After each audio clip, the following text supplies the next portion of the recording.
I think this is going to be the last video on chapter 33. It's mostly about the public debt, the material that's covered on page 672, 673, 74, and 75 in your book. But I want to start off with a comment about the loanable funds market. I want to kind of give you instruction number 2 on that loanable funds market that I talked about.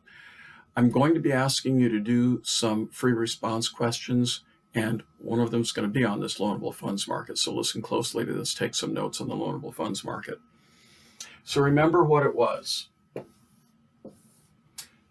LF on the horizontal axis means the quantity of loanable funds. The vertical axis is the interest rate. This is the demand for loanable funds. That's the demand that people who need to borrow money have for it. Businessmen in general are the ones who are borrowing most of this. There is some consumer borrowing, but it's mostly businessmen borrowing. And the supply of loanable funds are the people who have the money. So it's not just rich people, it's also all the savings that you and I do, savings we put into money market accounts or just savings accounts at banks and credit unions and the like. So the savings of all the people, but frankly, most of that savings is people like Warren Buffett and all the money he's got to loan out to entrepreneurs and businessmen.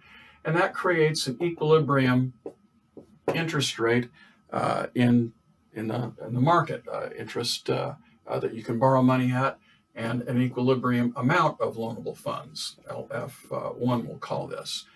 So the crowding out effect, if you recall, was government needing to get into the market, pushing the demand for loanable funds to the right and driving interest rates up from interest rate 1 to interest rate 2, demand prime for loanable funds.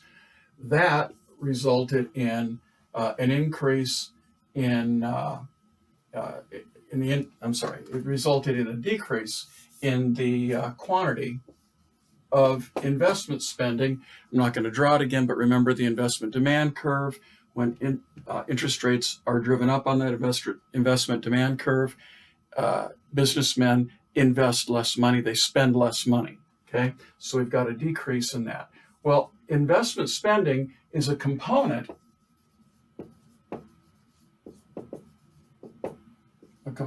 of aggregate demand. That's a very good phrase to use on the AP exam when you're talking about these things. Investment spending is a component of AD demand, so that's going to result in a decline of aggregate demand. In other words, a shift to the left of the aggregate demand curve. That shift to the left is what we call the crowding out effect, if you recall. So I just wanted to go over the loanable funds market.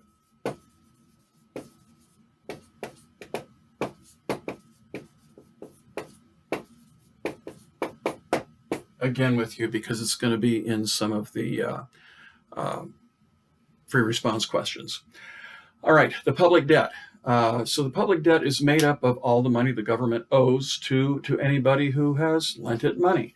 And your book says that there are 4 types of government securities. So the word securities, just another word for government bonds, basically. Some of them are called treasury bills. Some of them are called treasury notes. Some are actually called treasury bonds.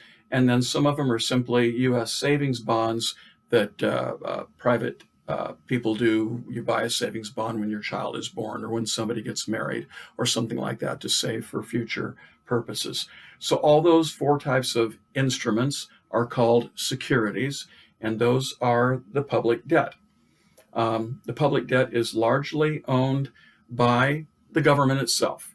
If you look at the pie chart at the bottom of page 672, U.S. government agencies hold over a quarter of all of these. That's the government owing money to itself. Agencies such as the Department of the Interior, the Department of Defense, the Department of Commerce, they all are holding some of these bonds themselves for a way to earn a small amount of interest and then spend the money in the future that has been allotted to them.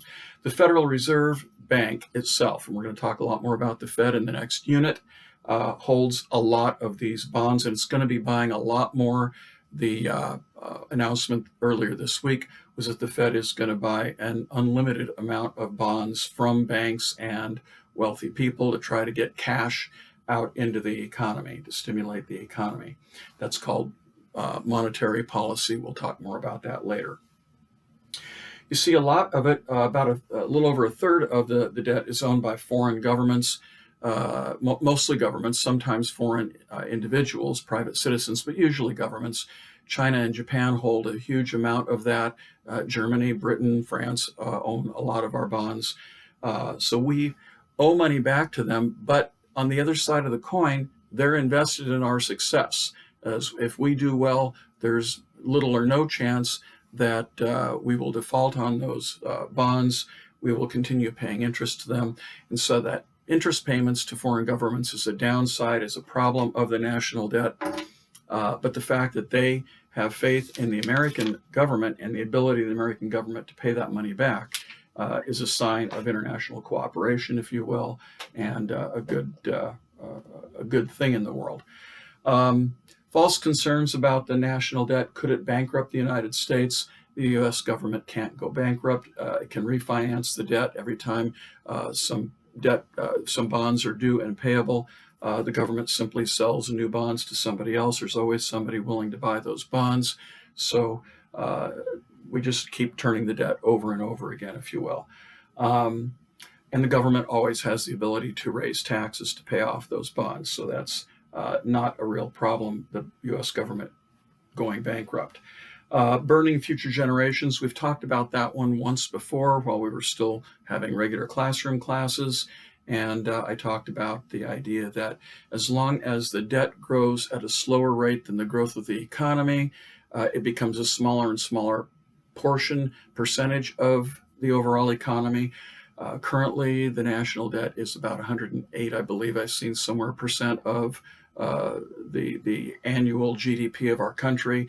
It's probably going to go up to 110, 112, maybe even 115%, maybe more, but we'll have to see over the next year how that national debt grows. It's at 23.7, I believe, trillion now. It'll grow to at least 25 trillion, maybe 26 trillion by the time this is all over.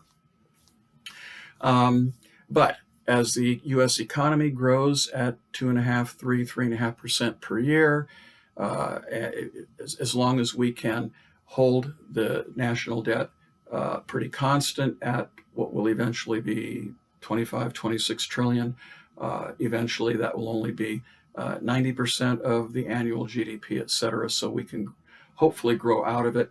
And of course, we hope that in the future we are able to start reducing the national debt and bring it back down into the low 20 trillions if we can. Substantive issues.